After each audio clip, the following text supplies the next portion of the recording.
This is Pastor Dennis coming your way with just the word. I would entreat you to subscribe to this channel if today it's your first time. For more of this content, just kindly subscribe and the Lord will bless you for doing so. So for a couple of weeks now, I have been talking about some lessons that we learned from the life of David, who was one of the prominent kings and the people that were blessed in the Bible, and the Lord used him mightily. And we've talked about the heart of Saul against David. Saul could not contain David because of the many successes that he enjoyed. And so I've talked about the fact that when you are blessed to have someone in your cycle who the Lord blesses, if you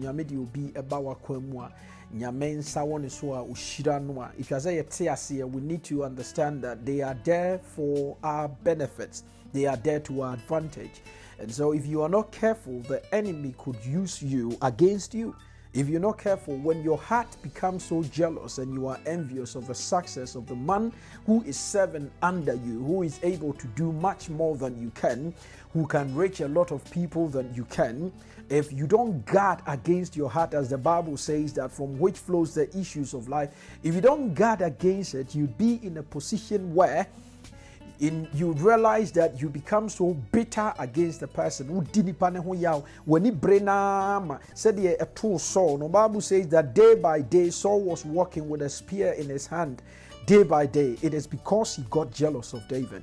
So if you are not careful, when you go about being jealous of another man's success, you might have a spear in your hand. And if you're not careful, when you get the least opportunity, you might want to pin the person down. And that is not necessary. Why? Because it was God that was with David. Now, in the whole of Eastern, the Bible says that David was ever so successful so far as he was in the service of Saul, because God was with him. But there is something that David did that I want us to have a look at. When you read 1 Samuel chapter 18, this is what we need to read, and I need to show this to you.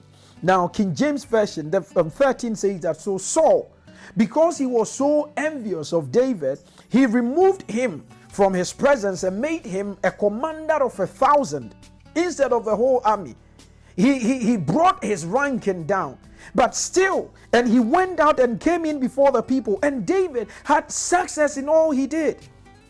And David had success in all he did. But the verse 14 says that, and David, in the New King James Version, or in the King James Version, he says that, and David behaved himself wisely before the king.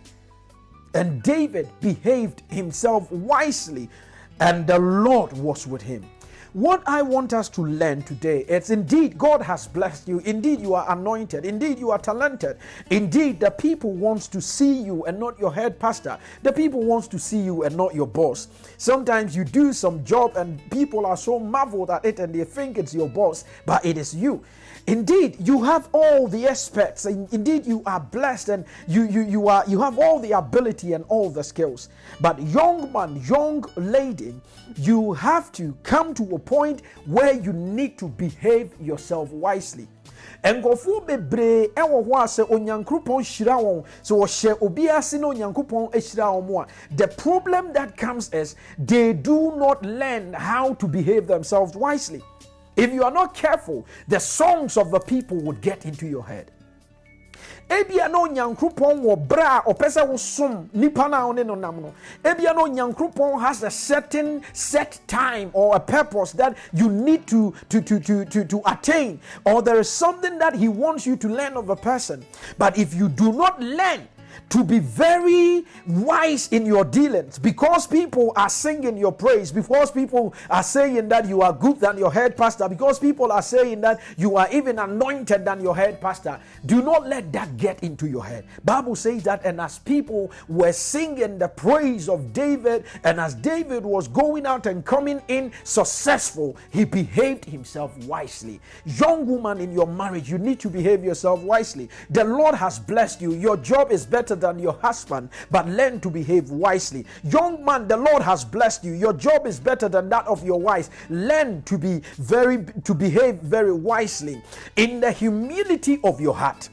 If you are able to be humble in all of this success, in the praises that people are singing, if you learn to be humble at it, there won't be any problem, and the Lord shall take you far. So it's not as if David had no place to a part to play in all of these things.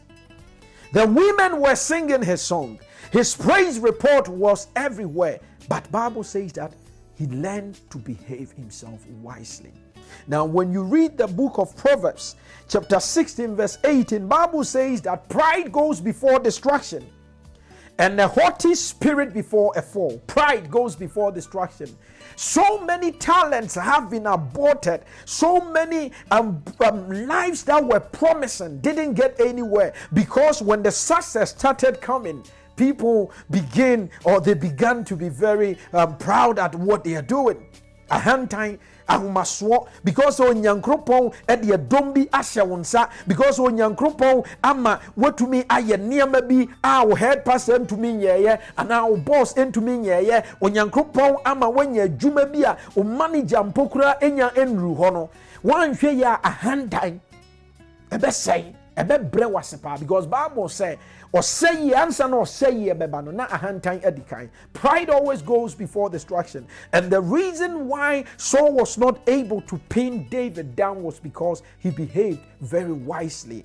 He did not allow pride to get into his head. He did not allow the songs of the ladies to get into his head. Young lady, young man, I want to admonish you today that you might be talented, but let us learn to abide in the service of the people that we are working with a humble heart and a humble spirit.